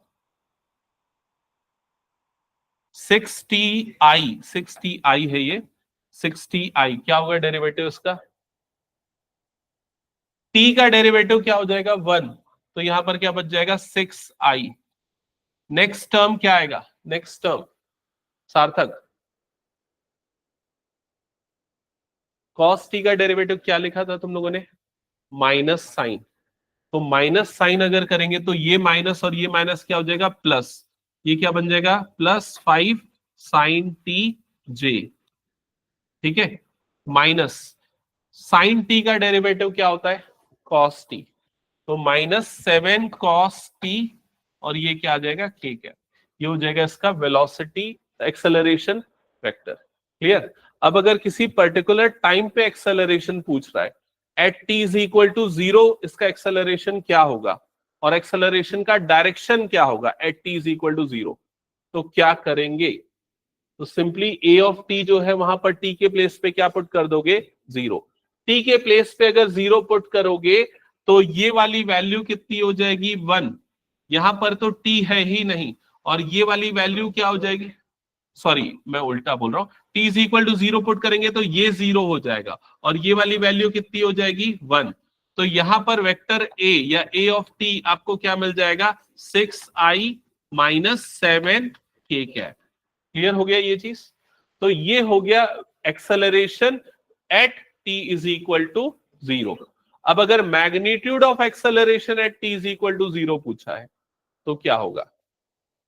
तो मैग्नीट्यूड निकालने के लिए magnitude of A of T क्या करेंगे? √6² प्लस -7 का होल स्क्वायर। क्लियर हो गया ये चीज? ठीक है, चलो नेक्स्ट, चेन रूल वाला कंसेप्ट देखो, अगर तुम लोग भूल गए हो तो मैं थोड़ा सा रिकॉल करवाता हूं, क्योंकि जिस क्वेश्चन के लिए मैंने ये सब स्टार्ट किया था उसमें अप्लाई होने वाला चेन रूल। तो अगर मान लो D by D T of sine T है तो आपको उसका डेरिवेटिव पता है, साइन टी का डेरिवेटिव क्या होता है? Cos T. लेकिन अगर ऐसा टर्म आता है D by D T of sign A into T, ठीक है, D by D T of sign A into T, अगर एंगल में टी है तो कोई प्रॉब्लम नहीं, लेकिन एंगल में टी का अगर कोई कोफिशिएंट है तो क्या करेंगे?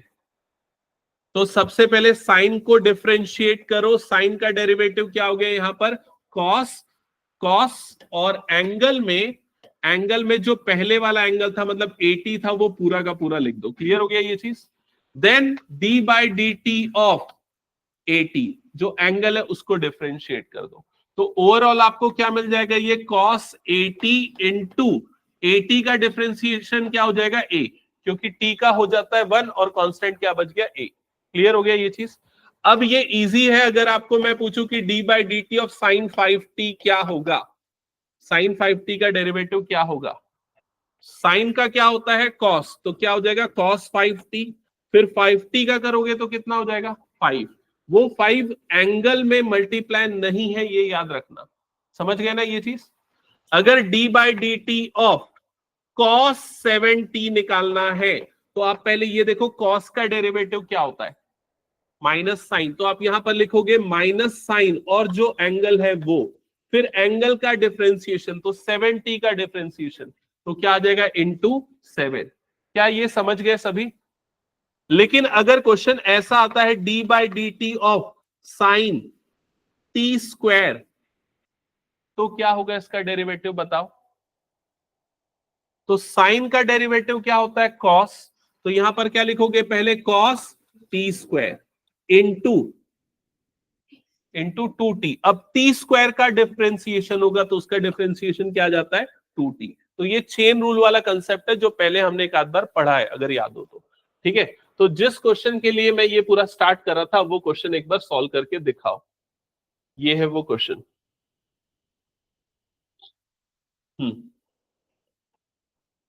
If the position vector of a particle is given by this, calculate its acceleration at t is equal to pi by 4।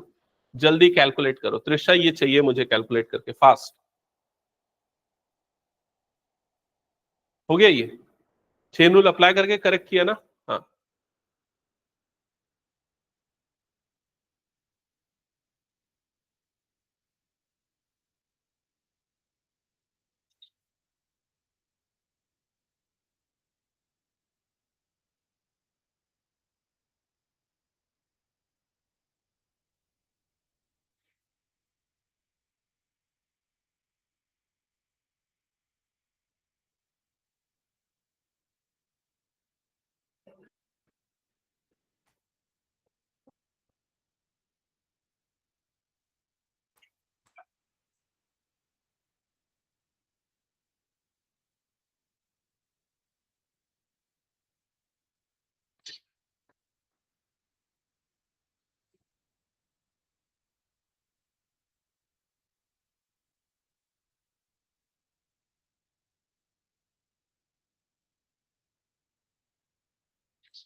Trisha, v of T velocity बताओ क्या है, डिफरेंशिएट किया? हाँ, क्या है बताओ जल्दी।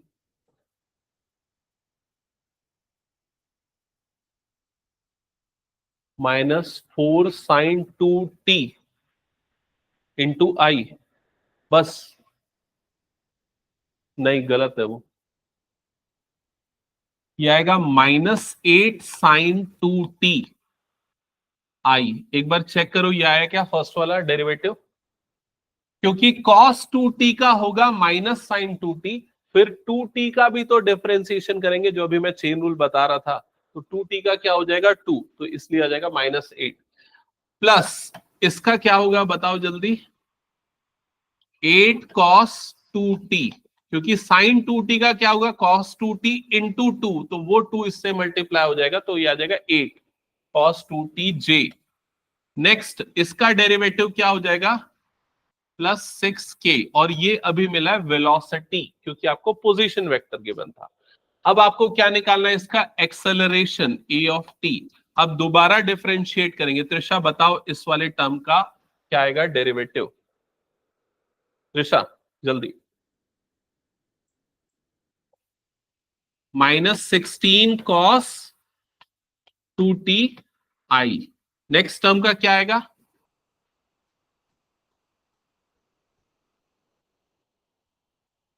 ये cos का क्या होता है माइनस साइन, तो वो माइनस इधर पे आ गया, और ये 2t का करेंगे तो 2 होगा, तो डायरेक्टली लिख रहा हूं, ये क्लियर है ना सबको।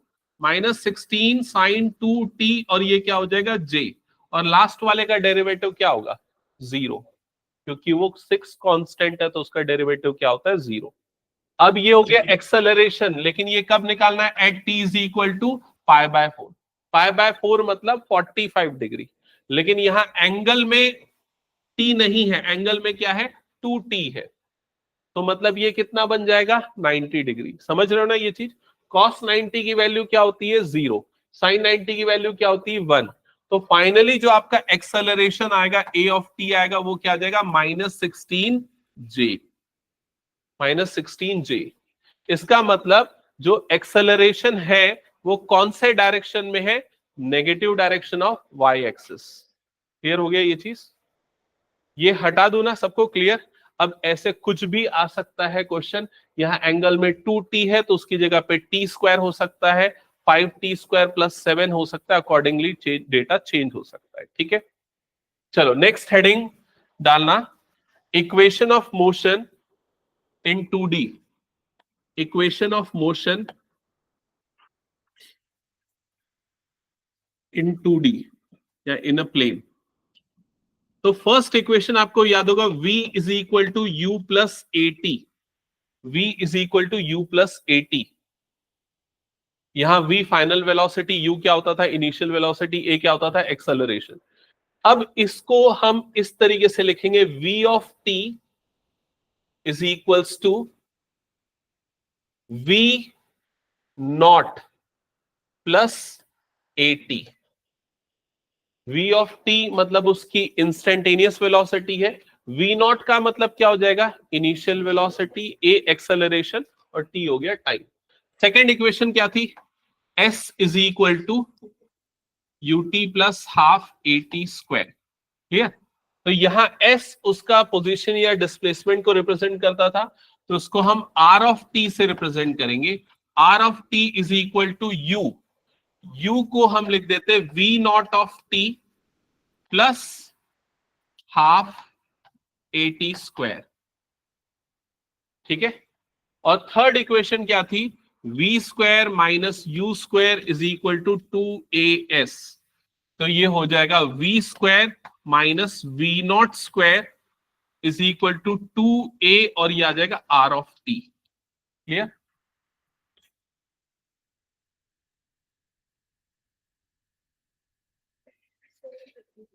हाँ,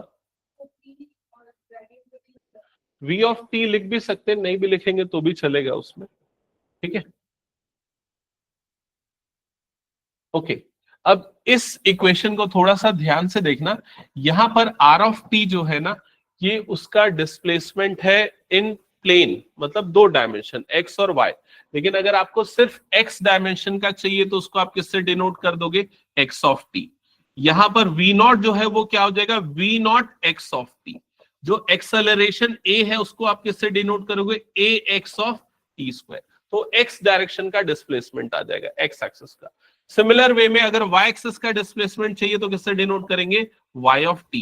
ये हो जाएगा v not y of t plus half a y का a y of t square. Clear हो गया ये चीज। ओवरऑल डिस्प्लेसमेंट है, ये क्या है, x एक्सिस का डिस्प्लेसमेंट, और ये क्या हो गया, y एक्सिस का डिस्प्लेसमेंट। सिमिलर वे में बाकी सारी इक्वेशंस को भी हम चेंज कर सकते हैं अकॉर्डिंगली। अगर आपको x एक्सिस की वेलोसिटी चाहिए तो यहां पर x आ जाएगा सारी जगह पे, और कोई चेंजेस नहीं, ठीक है। चलो एक क्वेश्चन करते हैं अब इसी पे बेस्ड।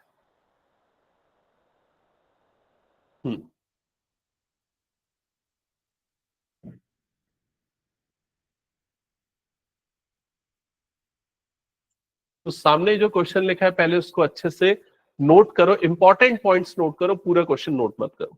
क्या इंपॉर्टेंट पॉइंट नोट करना है एक बार देख लो। A particle starts from origin at t is equal to 0। तो पार्टिकल ओरिजिन से स्टार्ट हो रहा है t इज इक्वल टू 0 पे, तो इनिशियली उसका x और y कोऑर्डिनेट 0 था, with a velocity of 5i meter per second. अब ये जो चीज आपको गिवन है, ये जो चीज गिवन है 5 metre per second, 5i meter per second, ये क्या है, ओके। और इनिशियल वेलोसिटी, तो इनिशियल वेलोसिटी को हम किससे डिनोट कर रहे थे, v नॉट से। तो v not is equal to क्या हो गया यहां पर, 5i। क्या ये क्लियर हो गया।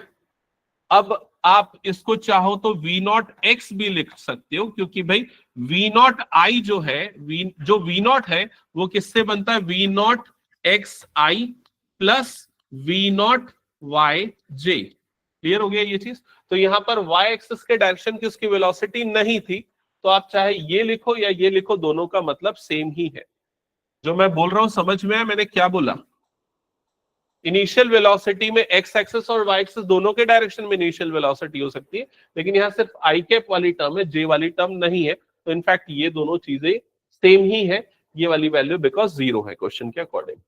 और क्या गिवन है, moves in x y plane under action of a force which produces a constant acceleration.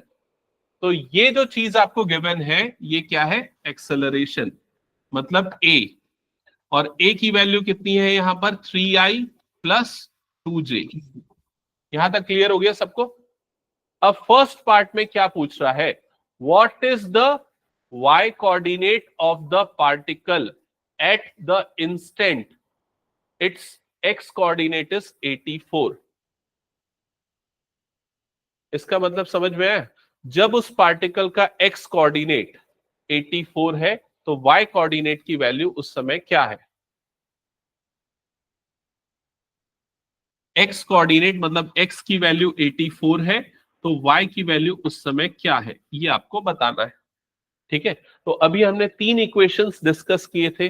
First equation क्या था, v is equals to u plus 80, जो v नॉट के टर्म्स में देखा। दूसरा क्या था, s is equals to ut plus half 80 square, second equation याद है।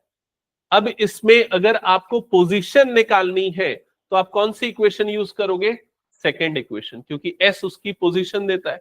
तो ये पोजीशन के लिए आपकी इक्वेशन क्या थी? R of T is equal to, check करो अभी लिखा था, v not t plus half A T square, ये था। ठीक है, तो यहां जो आर ऑफ टी है उसका मतलब होता है उसकी पोजीशन, और पोजीशन में दो एक्सेस आएगा, एक क्या आ जाएगा एक्स एक्सेस, मतलब एक्स ऑफ टी आई, दूसरा क्या आ जाएगा प्लस वाई ऑफ टी जे, या एक्स आई, या अगर टी लिखने में कंफ्यूजन होता है तो ऐसे लिख दो डायरेक्टली, एक्स आई प्लस वाई जे, ये हो गया r of T. V not, तो वी नॉट की जगह पे क्या आ जाएगा? वी नॉट की जगह पे क्या आ जाएगा? 5i, और इधर पे आ गया t प्लस 1/2a, एक्सेलरेशन की जगह पे क्या आ जाएगा?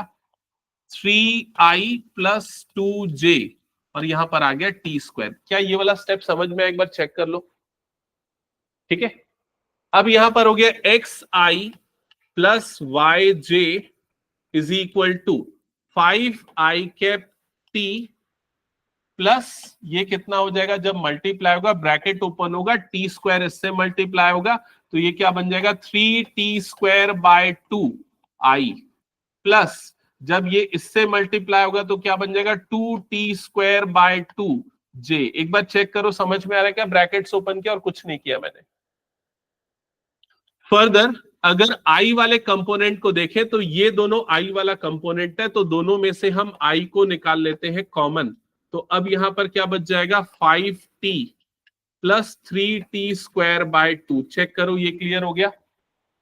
और ये वाले दोनों कंपोनेंट्स को अगर कैंसल आउट करेंगे तो प्लस ये क्या हो जाएगा? t²j, और इधर पे क्या आ रहा है? एक्स आई प्लस वाई जे।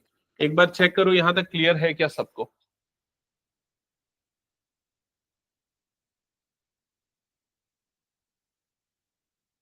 सबने यहां तक कर लिया कंप्लीट? इसके बाद किसी ने स्टार्ट किया आगे?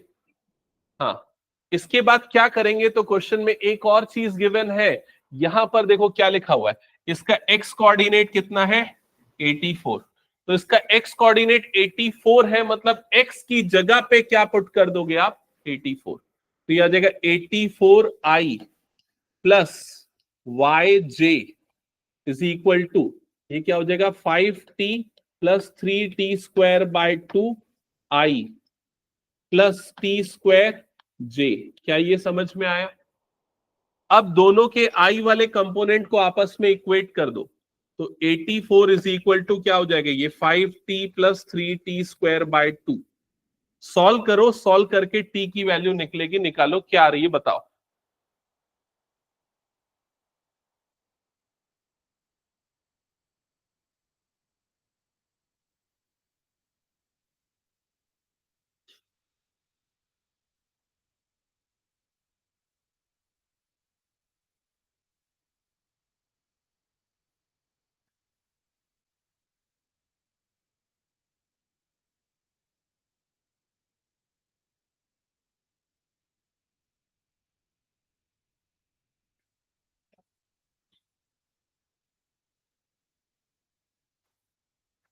Eighty four is equal to, ये हो जाएगा 10t प्लस 3t²बाय 2, ये 2 यहां पर क्रॉस मल्टीप्लाई होगा, तो 84 into 2 is equal to 10t plus 3t²।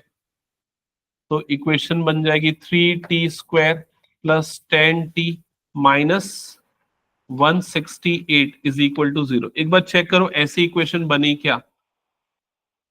ऐसी इक्वेशन बनी। अब इसको सॉल्व करके t की वैल्यू निकालो,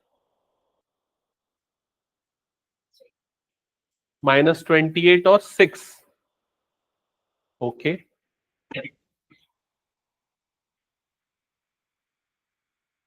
स्प्लिटिंग करके निकाला क्वाड्रेटिक फॉर्मूला। स्प्लिटिंग किसमें स्प्लिट किया? +28t minus 18t minus 168 is equal to 0।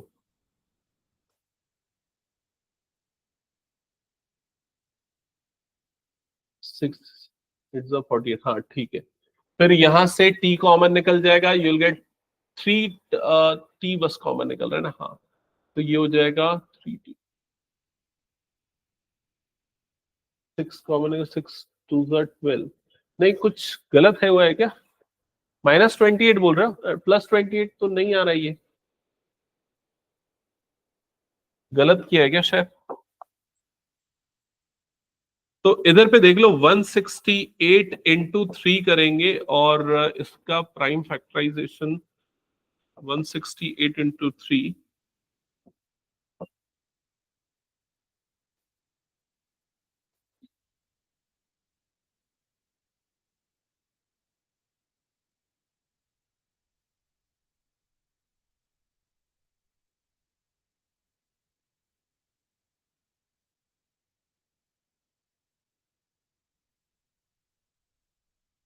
और किसी का है क्या स्प्लिट हुआ?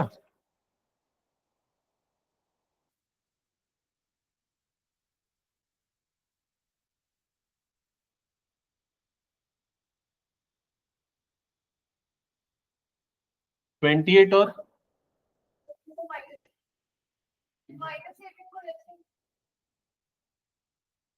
हाँ, वो पहले रखने से भी तो वही सेम आना चाहिए। चलो ठीक है, चेक करते हैं। 28 और चेक किया ना मल्टीप्लाई करके, टी, ये क्या बच जाएगा यहाँ पर? 3t, 3t +28, और यहां से क्या कॉमन निकलेगा? -6 कॉमन निकाल लो, -6 कॉमन निकालो, तो ये क्या हो जाएगा? 3t माइनस 6 2 12, 6 2 12, हाँ, और 4 6 8 48, ठीक है, करेक्ट है, प्लस आ जाएगा। ठीक है, 3t एक फैक्टर बन जाएगा, 3t +28, और दूसरा फैक्टर बन जाएगा t -6 = 0। चेक करो ये आया क्या? तो t की दो वैल्यू आएगी, एक वैल्यू आएगी 6 आएगी, और दूसरी वैल्यू जो आएगी वो आएगी -28/3। ठीक है, जिसमें हम नेगेटिव वैल्यू कंसीडर नहीं करेंगे, क्या लेंगे? t = 6। ठीक है, तो t = 6 का मतलब ये है कि 6 सेकेंड्स के बाद उसका x कोऑर्डिनेट कितना हो जाएगा? 84 हो जाएगा। यहां पर t जो 6 है, उसका मतलब है 6 सेकेंड्स के बाद उसका x कोऑर्डिनेट का वैल्यू कितना होगा? 84। तो 6 सेकेंड के बाद उसका y कोऑर्डिनेट का वैल्यू क्या होगा? तो y कोऑर्डिनेट एक्चुअली यहां पर अगर दोनों पार्ट को कंपेयर करते हो, तो y क्या आया है आपके पास? t²। तो t की जगह पे ये वाली वैल्यू पुट कर दो 6, तो y कितना आ जाएगा? 6²। तो y कोऑर्डिनेट की वैल्यू यहां पर कितनी आ जाएगी?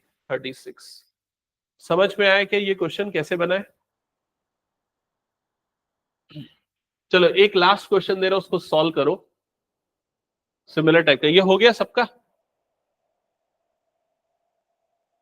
चलो एक क्वेश्चन दे रहा हूं, उसको सॉल्व करना। क्वेश्चन नंबर 1 ले लो।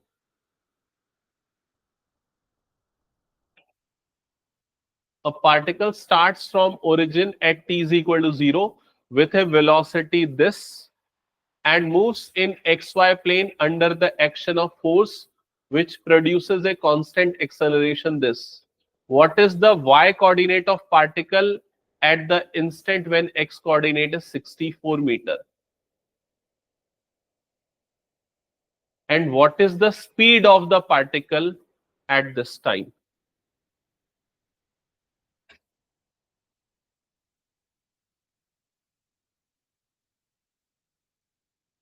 सॉल्व करो इसको जल्दी।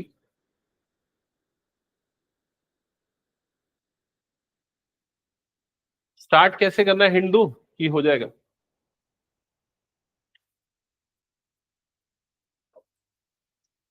स्टार्ट के लिए देखो ये वाली इक्वेशन लिखो, r ऑफ t s is equals to ut plus half at²। ये इक्वेशन यूज होगी। ut की जगह पे v0t प्लस हाफ at² आ जाएगा। और क्वेश्चन में आपको v0 की वैल्यू गिवन है। ये जो वैल्यू है ये किसकी? v0 की। और ये किसकी वैल्यू है? एक्सेलरेशन की, a की। पुट करो, फिर सिमिलर वे है जो हमने पिछले क्वेश्चन में सॉल्व किया, सिमिलर वे में ये क्वेश्चन सॉल्व करो।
आर ऑफ टी जो है उसको क्या लिखेगा, एक्स आई प्लस वाई जे, और ये क्या हो गया तेरा u, अच्छा ये 4 लिखा है क्या, 4ti, है ना। इसको ब्रैकेट ओपन करके अंदर मल्टीप्लाई कर टर्म्स को क्या बनेगी, लिख।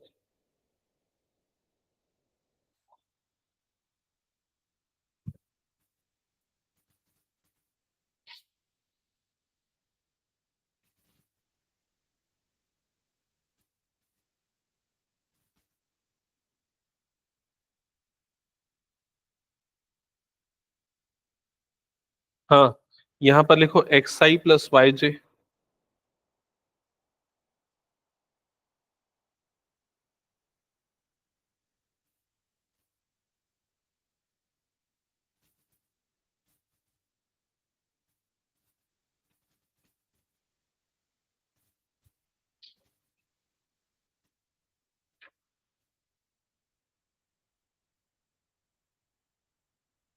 देखो सिंपली इसकी जगह पे एक्स आई प्लस वाई जे ये लिख लिया होगा, वी नॉट की जगह पे आ गया 4i, और इधर पे हो गया ये t प्लस हाफ, a के प्लेस पे आ जाएगा 2i plus 1.5j into T square.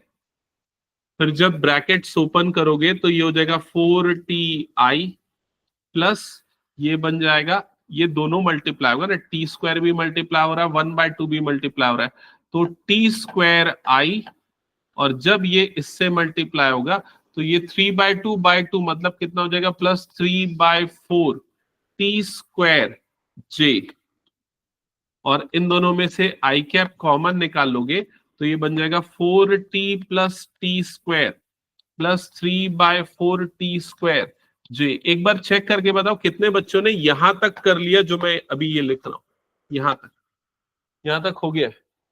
Okay, सार्थक नहीं हुआ था।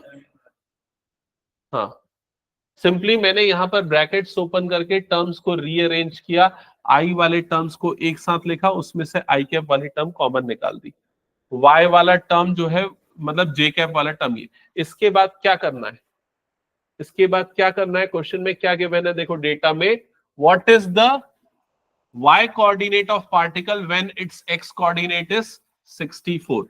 तो x कोऑर्डिनेट की जगह पे क्या लिखना है, 64, और उसको इससे कंपेयर करना है, क्योंकि दोनों के i के कोफिशिएंट्स को कंपेयर करोगे तो क्या आ जाएगा, 4t plus T square is equal to कितना आ जाएगा, 64। क्लियर हो गया ये चीज।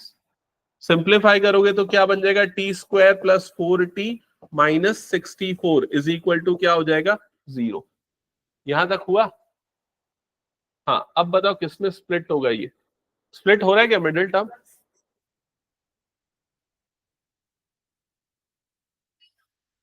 नहीं हो रहा है क्या। ओके, तो अगर स्प्लिट नहीं हो रहा, क्वाड्रेटिक फॉर्मूला लगाएंगे तो minus b plus minus root over b square minus 4ac, तो कितना हो जाएगा, बी स्क्वायर मतलब 16 minus minus plus 4ac, 64 into 4 divided by 2a divided by 2 minus 4 plus minus root over 64 into 4 कितना होता है, 120, 256, 256 प्लस 16, 256 प्लस 16 कितना हो जाएगा, 272। 272 कंप्लीट स्क्वायर नंबर नहीं है, डिवाइडेड बाय 2 आ रहा है, तो अप्रोक्सीमेटली इसकी वैल्यू कितनी आएगी, 272 का स्क्वायर रूट कितना आएगा, 256 का होता है 16, 289 का होता है 17, तो 6.5 के आसपास, 16.5 के आसपास आएगा। ठीक है, तो -4 प्लस माइनस इसको ले लेते 16.5 डिवाइडेड बाय 2। क्लियर हो गया। अब पॉजिटिव नेगेटिव दो ऑप्शन है, हम पॉजिटिव ले लेते, पॉजिटिव लेंगे तो कितना मिल जाएगा हमें, ये -4 प्लस 16.5 डिवाइडेड बाय 2, तो टी की वैल्यू कितनी आ जाएगी, 12.5/2, 12.5/2 मतलब टी की वैल्यू आ जाएगी 6.25, टी की वैल्यू आएगी 6.25। फिर क्या करना है, ये टी की वैल्यू को कहां पर पुट कर दोगे, इस जगह पे, इस जगह पे टी की वैल्यू पुट कर दोगे 6.25, जिससे आपको क्या मिल जाएगा, इसका y कोऑर्डिनेट। क्या ये फर्स्ट पार्ट समझ में आया कैसे बनेगा? हाँ,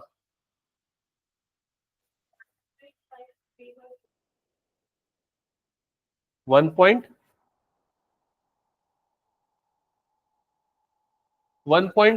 3/4 कैसे बना ये पूछ रहे हो?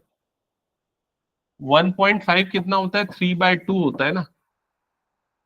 तो 3/2 और ये 1/2 मल्टीप्लाई होगा तो 3/4 बन जाएगा। ठीक है, ओके।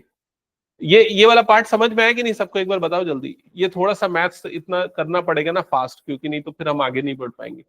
सेकेंड पार्ट में क्या करना है जल्दी बताओ। स्पीड निकालना है। तो स्पीड मतलब v ऑफ टी। ठीक है, इस टाइम पे जब t की वैल्यू ये है, तो अब बताओ यहां पर क्या करोगे? ये फॉर्मूला यूज करोगे, फर्स्ट वाला v इज इक्वल टू क्या था? u प्लस ए टी। तो यहां पर क्या आ जाएगा? v of t is equal to v not plus A t. और v नॉट की वैल्यू आपको क्वेश्चन में गिवन है, a की वैल्यू आपको क्वेश्चन में गिवन है। दोनों वैल्यू को यहां पर पुट कर दो और फिर फाइनली t की वैल्यू क्या पुट कर देना है यहाँ पर? 6.25। समझ में आई ये चीज? उसकी हाँ, डिस्टेंस अपॉन टाइम।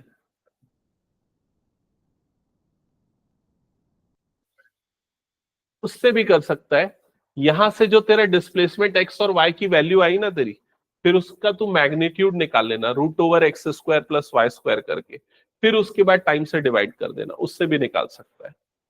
ठीक है, लेकिन वो जो देगा ना वो तेरा एवरेज स्पीड देगा, इंस्टेंटेनियस नहीं देगा वो। ये है, ठीक है। चलो नेक्स्ट पार्ट हम लोग बाद में करेंगे। ये टॉपिक समझ में आया ना कि ये कैसे होगा? अच्छा, किसको किसको क्लियर नहीं हुआ ये? विमांशु और ओके, सार्थक अच्छे से क्लियर नहीं है, ओके। और ये डिफरेंशिएशन वाला पार्ट और वेक्टर वाले पार्ट में तो प्रॉब्लम नहीं आई, लेकिन ये क्वेश्चन को समझने में प्रॉब्लम आई। ओके, चलो देखते हैं। मैं कुछ और क्वेश्चन लेके आया था इसमें, और कुछ क्वेश्चंस करेंगे सिमिलर टाइप के, उसके बाद फिर शायद हो सकता है क्लियर हो। नेक्स्ट क्लास में एक बार देखते हैं, ठीक है। हाँ, ये पीडीएफ शेयर कर देता हूँ।